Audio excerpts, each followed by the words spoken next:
Hi everyone, now I have the Fulling Mill catalogue in front of me, the Fulling Mill 2025. Now I've had a request if I could tie one of these shrimp patterns, especially the swimming version, which is on a straight hook.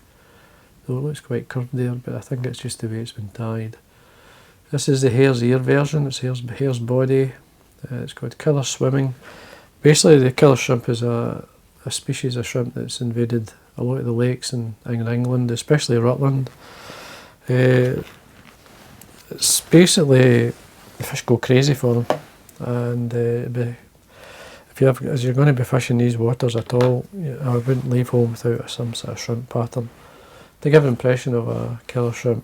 And obviously these shrimp are hanging about the weed beds, but they do freely swim out in the water, and the fish just go crazy for them, and as I say, it's worth having.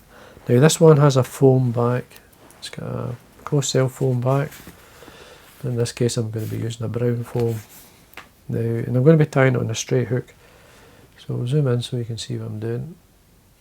Now I'm doing a wee version of it, like it's close to the one in the book, so I don't know exactly the pattern, but I'll get it close enough anyway.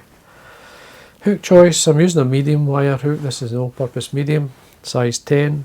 And the shrimp can be, you can even tie it in a bigger size. But it's worth having 2 or 3 different sizes, because they are different sizes. The standard would be the size 10.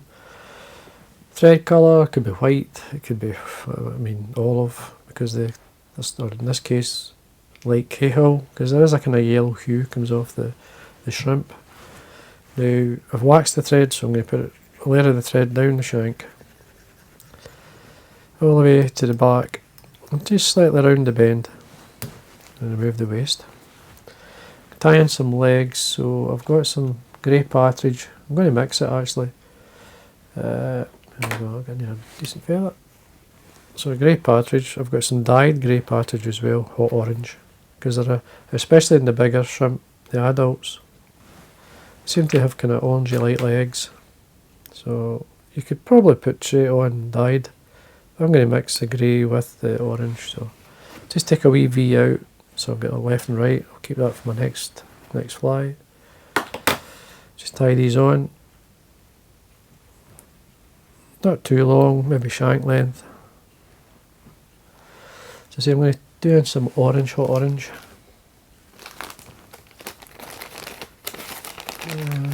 Just maybe 1 or 2 feathers.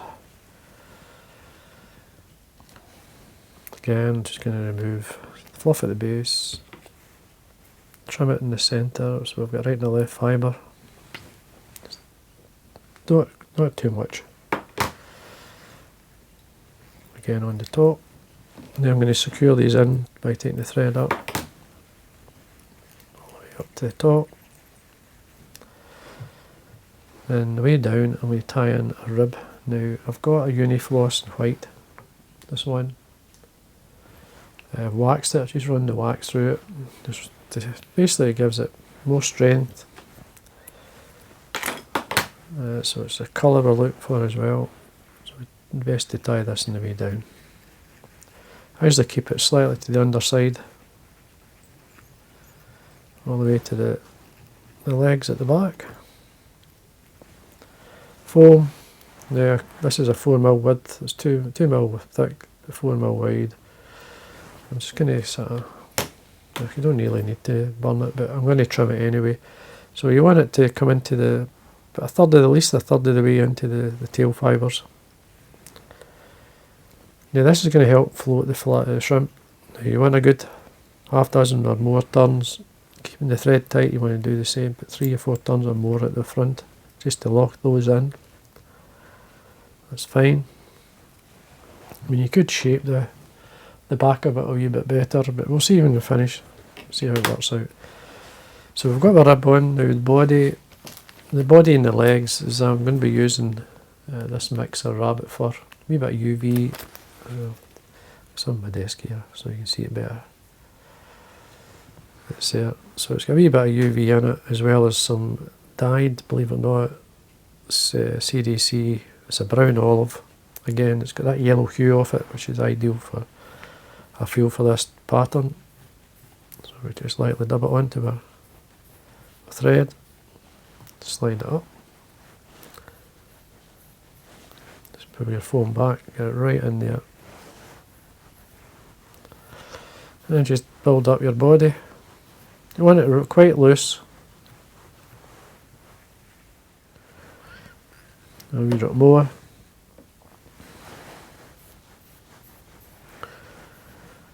Just come back to myself a wee bit there.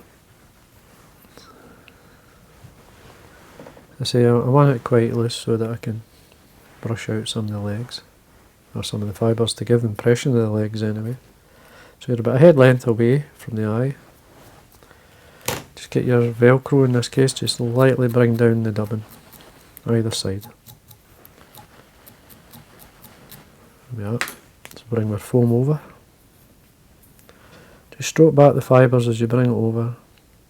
Now the tighter you pull it, obviously reduce the width out slightly, but reduce the foam, so if you want it to float a wee bit better, then keep it quite loose, so bring it up. But you will reduce it when you're bringing the rib up through. So again, we have a good half a dozen turns and more to make sure it's secure. Tighten onto the thread, the hook, a few more turns so that it locks in those turns. And then we bring the rib up through. Make sure we see where our legs are. We'll thin it out slightly if it's a wee bit too much. First turn is onto the area where we cut in the foam, and then just work our way up, so pinching the foam. Tighten when we come round the bend, not on the top, so as we come round, keep it there, just get it onto the foam, and then we can tighten up. So again onto here, and then onto the last area where we actually cut the foam in.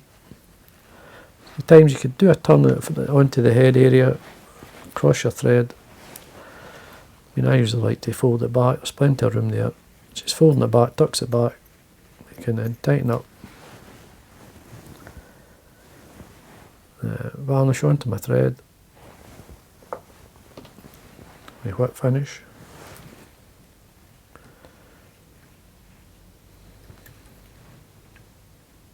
Oops. Tighten, trim away with our floss. Then we cut this at a slight angle over the eye, so it helps to give the curve effect of the taper.